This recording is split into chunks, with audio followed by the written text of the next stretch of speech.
신약성경 디모데전서 5장 1절부터 2절까지의 말씀입니다.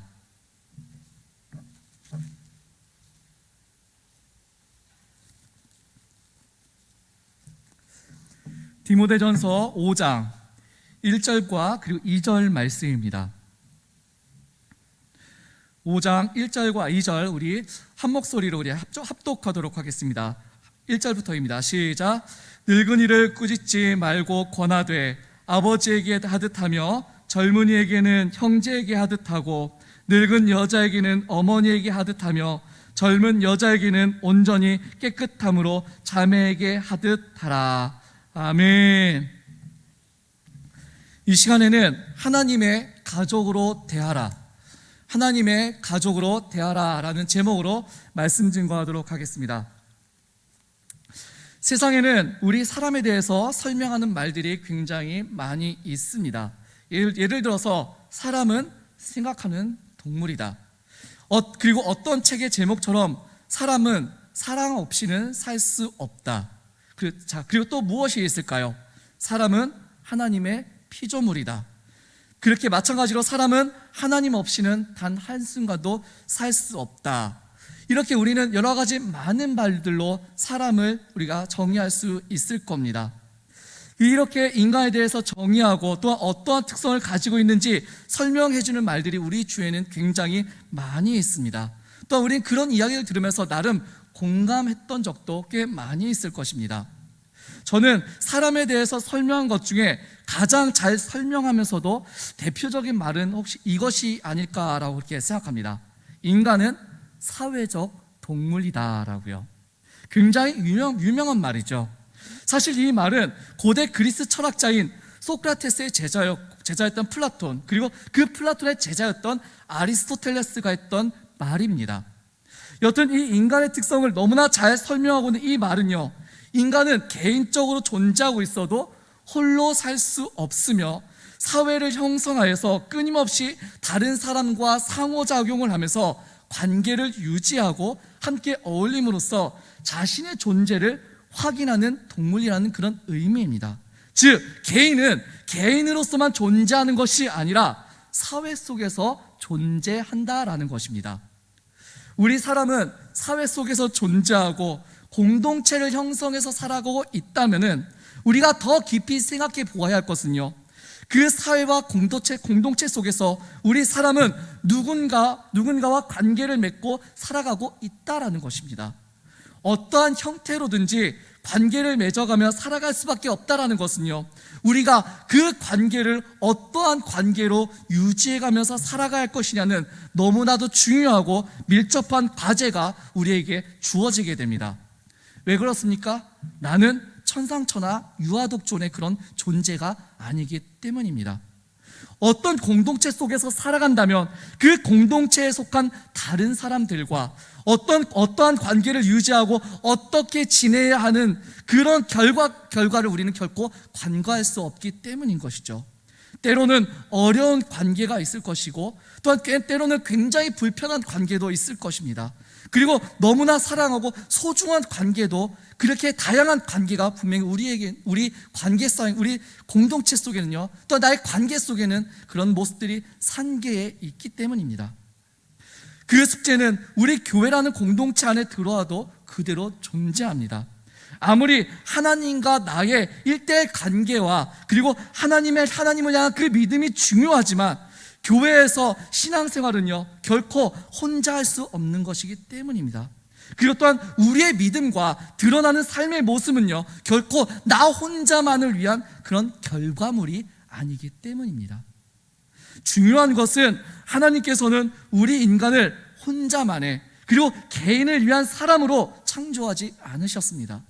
우리에게 주신 사람의 명령에는 이웃과 그리고 타인을 향한 사랑의 명령이 포함되어 있기에 우리와 그리고 공동체에서 그리고 또 주 안에서라는 이 신앙의 관계를 유지해야 하는 그 유지를 위한 노력과 또한 성령 안에서 건전한 사랑과 덕을 세우기 위한 선한 관계를 유지해야 할 그런 의무와 책임이 우리들에게는 있는 것입니다.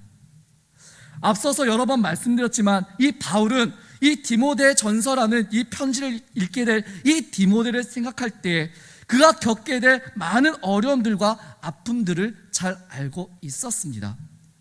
젊은 디모데가 목회자로서 어떻게 대처해야 되는지, 또 무엇을 주의해야 되는지 아버지의 마음을 가지고 그는 전달하려고 애썼습니다. 마찬가지로 이 디모데가 그 에베소 교회에서 그 사람들과 어떻게 그들과 관계를 유지해야 되는지 그는 아버지와 같은 마음으로 그에게 가르쳐주고 싶었던 것이죠. 그래서 오늘 본문이 있는데요, 우리 본문 1절과 2절 말씀은 우리 다시 한번 읽어보도록 하겠습니다. 1절과 2절 다시 읽겠습니다. 시작. 늙은이를 꾸짖지 말고 권하되 아버지에게도 하듯하며 젊은이에게는 형제에게도 하듯하고 어머니에게도 하듯하며 젊은 여자에게는 온전히 깨끗함으로 자매에게 하듯하라. 아멘. 자, 오늘 본문을 보면요, 네 종류의 사람이 나오는 것을 볼 수 있습니다. 본문 표현 그대로 하면은 늙은이와 젊은이, 그리고 늙은 여자와 젊은 여자입니다. 이것을 좀 더 쉽게 표현을 바꾸면 늙은 남자와 늙은 여자, 그리고 젊은 남자와 젊은 여자로 디모데가 섬기는 사람들을 이렇게 구분할 수 있습니다. 나보다 나이가 많은 남자와 여자로 구분할 수 있고, 나보다 나이가 비슷하거나 적은 남자와 여자로 구분할 수 있는 것이죠.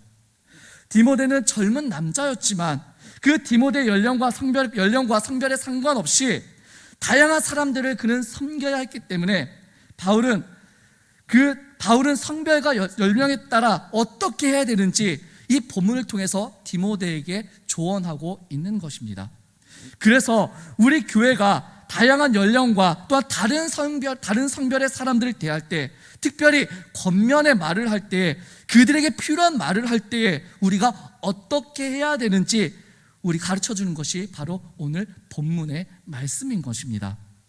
오늘 본문 말씀을 세 가지로 함께 살펴보기를 원하는데요, 첫 번째로는 꾸짖지 말고 권해야 한다라고 그렇게 말하고 있습니다. 1절 말씀을 보면요, 꾸짖지 말고 권하라라는 그런 명령이 나옵니다. 이 명령은 다른 사람에게 말을 하는 그런 태도를 생각할 수 있게 합니다. 여기 말씀에서 이 꾸짖다라는 단어는 좀 과격한 그런 단어인데요, 때린다라는 뜻을 갖고 있습니다. 때린다, 주먹으로 치다라는 뜻을 갖고 있습니다. 그런데 우리가 잘 알듯이 우리가 손과 발로만 사람을 때려야만 그것이 때리는 건가요? 아닙니다. 우리가 다른 사람을 말과 입술로도 때릴 수 있다는 것입니다. 그래서 그 마음에 시퍼렇게 멍이 들도록 우리는 때릴 수가 있습니다. 어떻게요? 말로요, 그리고 언어로요, 그리고 표정으로요. 바로 여기 이 꾸짖지 말라는 것이 그런 의미를 가지고 있습니다. 한마디로 말해서 말로 폭력을 가하지 말라고요. 우리가 보통 사람을 직접 때리는 것은 심각하게 생각하지만은 상대적으로 말로 하는 폭력에 대해서는 우리는 가볍게 생각하는 경향이 있습니다. 하지만 전혀 그렇지 않습니다. 우리는 그렇기 때문에 우리는 항상 조심해야 합니다. 말로 때리는 것도요, 분명히 큰 아픔을 주기 때문입니다. 폭행만이 아니라 폭언도 심각한 죄입니다. 그래서 우리가 이 겉면의 말을 할 때 합당한 태도는요, 폭언하는 것이 아니라 권하는 것입니다. 꾸짖는 것이 아니라 격려해야 된다라는 말이죠. 여기에 이 권하다라는 이 말은요, 문자적으로 가까이 부르다라는 그런 뜻을 가지고 있습니다. 성도의 잘못이나 고쳐야 할 부분이 있을 때에 우리가 해야 할 일은 공개적으로 큰 소리를 쳐서 그 사람의 잘못을 비난하고 폭로하는 것이 아니라 그 사람에게 가까이 다가가서 그 사람을 바른 길로 인도하는 것입니다. 잘못된 곳에서 나올 수 있도록 그 사람과 가까이 다가가서 그 사람에게 이렇게 말을 하는 겁니다. 그것은 안전한 것이 아니에요. 그것은 위험해요. 그러니 나와 함께 이곳으로 가요. 나와 함께 예수님께서 기뻐하시는, 하나님께서 원하시는 그런 길로 가요라고 그렇게 인도하고 가까이 부르는 것이 바로 여기에 이 권하다라는 그런 표현인 것이죠. 그렇습니다. 우리가 해야 하는 이 겉면의 기본적인 내용이 바로 이러해야 됩니다. 상대방이 자신의 잘못을 알게 하고 드러내는 것으로 끝이 아니라 그 잘못에서 나올 수 있도록 가까이 불러서 그를 권면해야 하는 것이죠. 그러면 우리가 꾸짖지 말고 권해야 되는 그 대상이 누구입니까? 오늘 본문 말씀의 1절을 보면요, 늙은이라고 그렇게 얘기하고 있습니다. 우리 성경에는 늙은이라고 되어 있지만은 이 단어는요, 장로들을 말할 때 사용되는 단어와도 같습니다. 같은 단어가 서로 장로가 되기도 하고 또한 여기에는 늙은이가 되기도 하는 것이죠. 이것을 결정하는 것은요, 성경의 문맥입니다. 어떤 성경은 이 단어를 장로로 번역하기도 했고요, 또한 우리 성경이 번역한 것, 개역개정이 번역한 것처럼 장로보다 늙은이로 번역하기도 했습니다. 그럴 때 어쨌든 오늘 본문의 1절과 2절은요, 한 문장으로 우리가 1절과 2절 말씀은요 나눠져 있지만 사실은 한 문장으로 보는 것이 합당합니다. 꾸짖지 말고 이 권하란 말은, 이 내용은요 단지 이 늙은 사람에게 누군가에게만 국한되는 것이 아니라 모든 대상에게 적용되는 명령이라는 것입니다. 그래서 꾸짖지 말고 이 권해야 되는 이 대상은 늙은 남자와 여자뿐만 아니라 젊은 남자와 여자까지도 모두 다 해당된다라는 것이죠. 사실 우리가 이런 실수를 하기 쉽습니다. 일상생활과 사회에서도 그렇지만은 교회에서도 나보다 나이가 더 많은 사람보다는 나보다 나이가 더 어린 사람에게 실수를 많이 하고 혹은 함부로 대하는 경우가 굉장히 많이 있습니다. 함부로 대하다 보면 우리가 어떠한 실수를 하게 됩니까? 어떠한 형태로든지 간에 꾸짖거나, 오늘 표현대로 포함하면 꾸짖거나 말로 때릴 수 있게 되는 것입니다. 우리 교회라는 공동체는요 다양한 연령들이 모여 있습니다. 나보다 나이가 많은 사람, 나보다 나이가 적은 사람들이 있기 때문에 우리가 무언가 지적할 만한 그런 일이 있을 때에, 또한 필요한 말들을 해야 할 때에 우리는 지혜롭게 적절한 방법으로 말을 해야 하는 것이죠. 그렇지 않으면은 내 의도와는 다르게 전달될 수 있고, 또한 오해를 낳게 되는 일이 반드시 발생하게 되고, 또한 그 말로 인해서 상처받는 사람들이 반드시 나타나기 때문입니다. 우리 이렇게 생각해 봅시다. 내가 아무리 좋은 선물을 준비했을지라도 그 선물이 상대방에게 정말 유익하고 가치 있는 그런 선물이라 하더라도 그 선물을 전달할 때에 더러운 종이나 혹은 어떤 그런 어떤 걸레 같은 거에 대충 싸서 주면 어떠할까요? 상대방이 그걸 기쁘게 받아줄까요? 아닙니다. 좋은 것은 좋은 방법으로 예쁘게 잘 포장해서 주어야지만은, 또 우리가 소중하게 생각하는 사람에게 주는 것은 더 그 사람을 생각해서 더 예쁘게 잘 포장하는 것처럼 우리는 말도 마찬가지인 것입니다. 그에게 더 신경 써서 그에게 전달해야 한다라는 것이죠. 좋은 목적을 이루기 위한다라면은 좋은 말에 담아서 잘 전달해야 합니다. 그래야 선물이 선물답고 가치 있는 것이 그 가치를 잃어버리지 않게 됩니다. 과대 포장 혹은 실속이 없는 그런 포장을 하라는 것이 아닙니다. 인사치레로 마음이 없는 그런 빈말을 하고 상대방의 비위를 맞추라는 것도 아닙니다. 상대방이 오해하지 않고 잘 받아들일 수 있도록 우리는 지혜롭게 또한 조심해야 한다는 것입니다. 우리가 진리에 따른 이 합당한 교훈으로 필요한 권면을 해야 할 때에 바람직한 태도로 이루어져야 할 것은 나는 결코 혼자가 아니기 때문입니다. 우리가 이 교회라는 이 공동체 속에서 우리가 함께 그 동일한 목적지로 가기 위해서는요 꾸짖는 말보다 격려하는 말이 더 좋기 때문입니다. 오늘 우리는 누군가에게 어떤 말을 하고 있습니까? 과연 그 사람을 향해서 내가 어떠한 표현을 하고 있습니까? 우리는 생각해 보았으면 좋겠습니다. 사실 우리는 이것을 생각하지 못할 때가 너무나 많이 있죠. 하지만 오늘 이 말씀들을 보면서 우리가 나는 그 사람에게 혹시 나는 그 사람의 말로 상처를 입히고 있진 않은지 돌아봤으면 좋겠습니다. 또한 다음으로 두 번째로 우리가 권면의 말을 해야 할 때 우리는 어떻게 해야 할까요? 오늘 본 말씀에서는 가족에게 하듯 해야 한다라고 합니다. 오늘 본문을 보면요, 계속 반복되는 표현이 있습니다. 누구누구에게 무엇에게 하듯 하라라고요. 무엇에게 하듯 하라라고요. 아버지에게, 어머니에게 하듯 하고, 또한 형제에게, 그리고 자매에게 하듯 하라라고 그렇게 명령하고 있습니다. 우리 교회가 주님 안에서 가족이라는 것을 기억하고 또한 그렇게 대하라는 것이죠. 이게 굉장히 중요한 이유는요, 우리가 주님 안에서 한 가족이라는 그 사실을 잊어버리면 서로에 대해서 무관심할 수 있게 됩니다.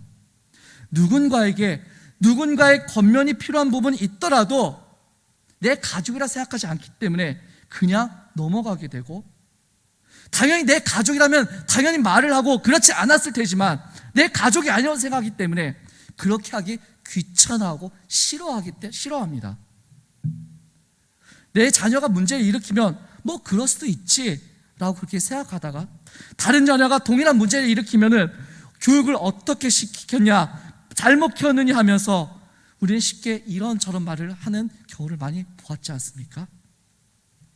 마찬가지로 이 공동체 안에서 우리가 주님의 한 가족이라는 그 사실을 잊어버리면요, 어떤 상황에 대해서 더 나쁘게 보게 되고 또한 더 안 좋게 우리는 생각할 수 있게 된다는 것입니다. 그래서 우리는 주님 안에서 한 가족이라는 그 사실을 절대로 잊어서는 안 됩니다. 물론 우리 여기 공동체가요, 우리 모두가 실제 가족들과는 똑같을 수는 없습니다. 분명히 다릅니다. 하지만 갑자기 성도를 내 가족처럼 그렇게 대할 수 없는 것은요, 서로에 대한 친밀감과 가까운 정도가 내 진짜 가족과는 다르기 때문입니다. 성격도 다르기 때문이 그렇죠.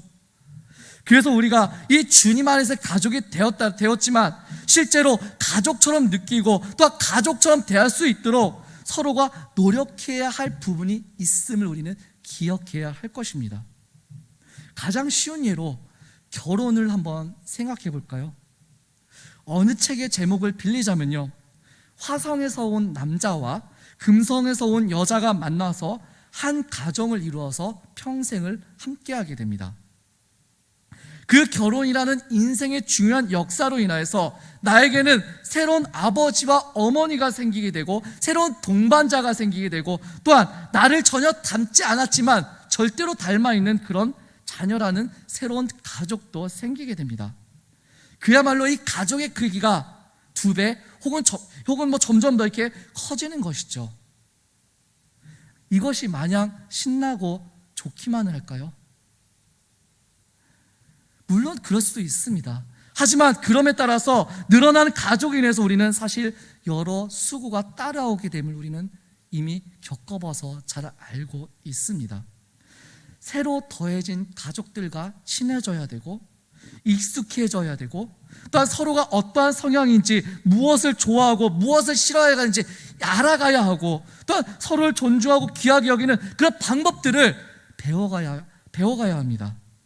가족이 늘어날수록 그만큼 얻을 수 있는 즐거움과 유익도 있지만은 그와 동시에 감수해야 하는 여러 가지 어려움들도 분명히 존재합니다. 이렇게 결혼이란 그 예식을 통해서 가족을 이루어가는 그런 과정들을 생각하면서 이것이 바로 또한 공동체의 모습이 아닐까 생각해 보았습니다. 우리가 주님 안에서 한 가족이 되었지만은 아직은 가족처럼 친밀하지 못할 수도 있고 또한 서로 맞지 않는 부분으로 인해서 분명히 어려움을 느낄 수도 있습니다. 하지만 우리는 주님의 피로 맺어진 가족이라는 그 사실을 다시 기억하고 아버지에게 하듯 어머니에게 하듯 또 형제에게 하듯 자매에게 하듯 그렇게 가족에게 하듯 사랑으로 용납하고 권면하는 그런 관계가 점점 더 되어야 한다는 것입니다. 우리가 교회에서 괜히 형제님, 자매님이라고 부르는 것이 아닙니다. 주님 안에서 한 가족이고 그 한 가족이기 때문에 그래서 주님 안에서 살아갑니다, 주님의 이름으로 축복합니다라고 그렇게 말하는 것입니다. 그런데 그 관계, 이것이 그냥 말뿐만인 관계가 되지 않도록 우리를 가족으로 묶어줄 근거가 무엇인지를 우리는 분명히 기억해야 할 것입니다. 그렇습니다. 우리는 그냥 가족이 아니라 주님 안에서 가족입니다. 우리를 가족으로 부르신 분도, 가족으로 살도록 계획하신 분도 하나님이십니다. 그러니 서로의 관계에 있어서 주님의 뜻에 따라 가족으로 여기고, 또 서로 안에 계신 그 주님을 바라보면서 더욱더 가족답게 서로 알아가고 이해하고 또한 세워져가는 우리 중앙교회 성도님들 되시기를 소망합니다. 자, 마지막으로 우리가 이 권면의 말을 할 때에 어떻게 해야 될까요? 세 번째로 온전히 깨끗함으로 해야 합니다. 우리 2절 말씀, 우리 본문 2절 말씀 한번 같이 다시 읽어보도록 하겠습니다. 2절입니다. 시작. 늙은 여자에게는 어머니에게 하듯하며 젊은 여자에게는 온전히 깨끗함으로 자매에게 하듯 하라 라고요. 아멘.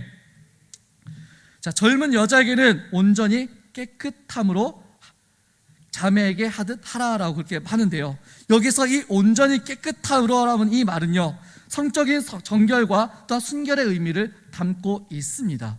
그래서 여러 성경, 특히 이 세번역 성경은 이렇게 번역하고 있습니다. 젊은 여자는 자매를 대하듯이 오로지 순결한 마음으로 권면하십시오라고 그렇게 번역하고 있고요, 또 우리말 성경은요, 젊은 여자들에게는 자매를 대하듯이 오직 순수함으로 권면하여라 라고 그렇게 번역하고 있습니다. 우리가 이 말씀의 의미를 생각하면 이렇게 적용할 수 있습니다.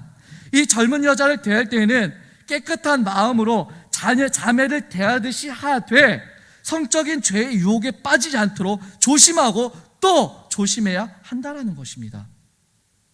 사실 여기에는요, 이 디모데가 이 젊은 사역자라는 것과 또 앞서 가족과 같은 그런 자세로 대해야 된다라는 그 말씀을 생각한다라면 우리가 좀 더 이해가 쉽게 됩니다.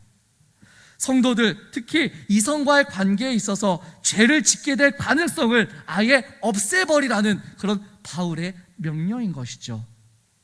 우리가 이 말씀의 원리를 따를 때 우리는 죄를 멀리할 수 있습니다. 젊은 여자를 한 가족으로, 주님 안에서 한 가족으로, 그리고 공동체 자매로 여길 때 우리는 그를 더 존중할 수 있으며 온전히 깨끗함으로 대할 때야만이 하나님 앞에서, 그리고 자신의 신앙 앞에서 신앙의 양심에 부끄러움이 없게 되기 때문입니다. 사실 남녀관계는요, 참 조심스럽고 또 어려운 관계입니다. 잘못하면 돌이킬 수 없는 그런 심각한 죄에 빠질 수 있게 되기 때문입니다. 그런데 세상은요, 갈수록 이런 죄에 대해서 관대해지고 문제로 생각하지 않습니다. 그런 세상의 흐름을 거스르며 우리는 온전히 깨끗함으로 이성을 대하고 또 말씀의 기준에 따라 지켜야 하는 선을 지키되 절대 넘어가지 말아야 합니다. 그리고 이 말이 단지 성적으로 조심하라는 그런 말로 끝날 것이 아닌 것은, 이 순수하고 깨끗함으로 대하라는 이 태도에는 서로를 함부로 대하고 또 서로에 대한 예의가 없는 경우도 조심해야 한다는 것까지 포함되어 있습니다. 쉽게 말해서 이 젊은 여자에게는 함부로 대하는 경우가 그 당시 흔치 않게 존재했다라는 것입니다. 이게 무슨 말이냐면요, 당시 문화적 상황과도 관계가 있는 그런 말인데요, 당시에는 인격체로 인정받고 존중받았던 부류는 성인 남자였습니다. 그 외에는 사람 대접을 그게 받지 못했던 그런 그런 문화가 있었기 때문에 굳이 바울은 당시로서는 상당히 파격적인 그런 접근 방식으로 나이 많은 분들과 그리고 여자들에게도 인격적으로 대하라고, 심지어는 가족처럼 대하라고 그렇게 권면하고 있는 것이죠. 우리 모두는 주님 안에서 정말 소중한 존재이기 때문에 서로를 존중해야 합니다. 내가 느끼는 욕심이나 욕구로 상대방을 함부로 대해서는 안 됩니다. 우리는 죄의 유혹에 그렇게 강하지도 못하고 또한 정말 쉽게 넘어갈 수 있기 때문에 우리는 처음부터 온전히 깨끗함으로 대해야 한다는 것입니다. 그리고 우리는 더 나아가 온전히 깨끗함으로 대하는 것을 모든 대상으로 그 범위를 확대해서 생각할 수 있습니다. 그것은 우리가 성별과 그 연령을 떠나서 교회 모든 성도들을 대할 때 이기심이나 욕심이 아니라 예수님이 우리에게 보여주신 그런 순수한 사랑으로 대하는 것입니다. 나의 이기적인 욕심을 채우려고 교회를 이용하지 않는 것입니다. 사람은 자신의 목적을 이루기 위해서 사람들이 모이는 곳을 찾아갑니다. 인맥을 넓히기 위한 목적으로, 사업을 위해서, 출세를 위해서, 또한 성공을 위해서, 또 자기의 유익을 위해서 저마다 많은 목적을 가지고 교회로 나아갑니다. 그리고 그렇게 모여서 어쩌면 각자가 원하는 그런 것을 얻을지도 모릅니다. 하지만요, 교회는 아닙니다. 교회는 사람이 원하는 것을 이루어주는 것이 아닙니다. 교회는 욕심을 채우는 것이 아니라 바로 우리의 삶에, 우리의 신앙에 바로 주 예수 그리스도의 그 십자가를 채우는 곳입니다.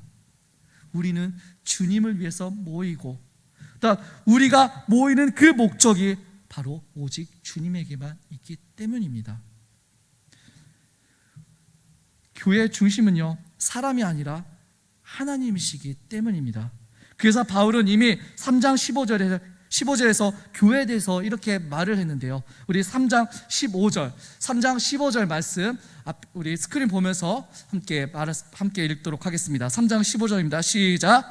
만일 내가 지체하며 너로 하여금 하나님의 집에서 어떻게 행하여야 할지를 알게 하려 함이니 이 집은 살아계신 하나님의 교회요 진리의 기둥과 터니라. 아멘.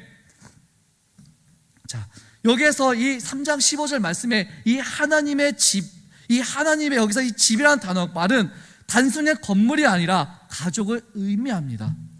교회는 바로 살아계신 하나님의 가족의 공동체입니다. 아버지가 있고 어머니가 있고 형제가 있고 자매가 있고 그렇게 한 가족이 모여서 우리 가운데 계시는 그 하나님을 섬기면서 그리고 하나님이 중심이 되셔서 하나님이 원하시는 일을 하는 것이 바로 어디입니까? 바로 교회입니다. 바로 우리 중앙교회 이 집은요, 살아계신 하나님의 교회임을 우리는 기억해야 합니다. 말씀을 정리합니다. 오늘 본문은 앞서 이 디모데에게 했던 이 3장 15절 말씀에 너로 하여금 하나님의 집에서 어떻게 행하여야 할지를 알게 하려 함이니라는 이 말씀에 대한 실제적인 권면이라고 할 수 있습니다. 하나님의 집, 그 교회에서 디모데가 어떻게 해야 되는지, 또 성도들을 어떻게 대해야 되는지를 말씀하고 있는 것이죠. 나보다 나이가 많은 그런 성도에게 뿐만 아니라 나보다 나이가 적은 성도들에게 어떻게 권면의 말을 전해야 하는지를요, 꾸짖지 말고 권해야 합니다. 그리고 가족에게 하듯 해야 합니다. 또한 온전히 깨끗함으로 해야 할 것입니다. 왜 그래야 됩니까? 교회는 하나님의 집이기 때문입니다. 내 집이 아니라, 내 가족이 아니라 하나님의 집이고 하나님의 가족이고 또 하나님의 교회이기 때문입니다. 그래서 우리가 이 교회로서 하나님의 한 가족으로서 우리는 세상과 다르게 이곳에서 살아갑니다. 내가 아니라 하나님이 우선되면 달라지게 되고, 딱 삶에서 내가 중심이 아니라 하나님이 중심이 되면 달라지게 됩니다. 지금 우리는 사회적 거리두기 3단계가 시행되느냐 마느냐 하고 그런 갑론을박이 한창 이때를 우리는 살아가고 있습니다. 근데 현재는 지금 2.5단계로 인해서 모인 성도 간의 거리가 모여있지만은 거리가 너무 멀고 숫자가 한정되어 있다라고 해서 우리 성도들 간의 마음의 거리도 멀어지면 어떠할까요? 그런 일은 있어서는 안 됩니다. 어쩌면 우리는 아직도 어떤 성도와는 사회적 거리두기 한 10단계만큼 거리를 벌리고 있을지도 모릅니다. 그는 나와 너무 다르기 때문이라고 우리는 그렇게 말하고 있을지도 모릅니다. 하지만 그것이 그 성도와 내가 멀어져야 하는 이유가 되진 않는다라는 것입니다. 소설 어린 왕자, 생텍쥐베리의 어린 왕자에 보면요, 이런 말이 나옵니다. 내 장미꽃을 그렇게 소중하게 만든 것은 그 꽃을 위해 내가 소비한 시간이라다라고요. 이것을 우리에 대해서 말하면요, 우리 이렇게 말할 수 있게 됩니다. 우리를 그렇게 우리를 이렇게 한 가족으로서 소중하게 만든 것은요, 우리를 위해 십자가 지신 그 주님의 생명 때문이라는 것을요. 구원받은 우리 한 사람의 가치는 그 자신의 모든 것을 우리를 위해서 죽으신 그 예수님, 그 예수님의 보혈하는 생명의 그 가치가 있다라는 것입니다. 우리가 그 가치를 기억하고 그렇게 성도를 귀하게 본다라면, 우리 지체를 그렇게 존중한다라면은 우리가 주님 안에서 한 가족이라는 것을, 나에게 사랑과 섬김이라는, 그를 향해서 사랑과 섬김이라는 의무와 책임이 있음을 우리는 알게 되고 그를 감히 멀리하지 못하게 될 것입니다. 우리를 자녀 삼아 주시고 나를 가족 삼아 주신 그 하나님의 사랑과 은혜를 기억하시고 그 가족의 사랑을 이 공동체 가운데서 나누면서 또한 건면하시면서 기도하시는 우리 중앙교회 성도님들 되시기를 주님의 이름으로 축원합니다. 우리 시간 함께 기도했으면 좋겠습니다. 우리 시간, 하나님, 제가 기도하는 사람 되게 하여 주시옵소서. 우리의 약한 지체를 향해서, 그를 향해서 가족으로 생각하게 하여 주시옵소서. 그를 정말 나의 주님에서 내가 한 가족이라 내가 말을 한다면 그 말로 끝나는 것이 아니라 그를 향해서 기도하며 그를 섬기며 또 그를 주님 이름으로 사랑하며 그를 향해서 오늘도 엎드리며 기도하는 저희가 되게 나가고, 하나님, 정말 내가 한 가족이라는 그 단어에 맞게 오늘 그를 향해 번면하며 그를 향해서 내가 먼저 가까이 다가가는 우리가 되게 달라고, 우리 시간 주여 한번 부르시고 함께 기도하겠습니다.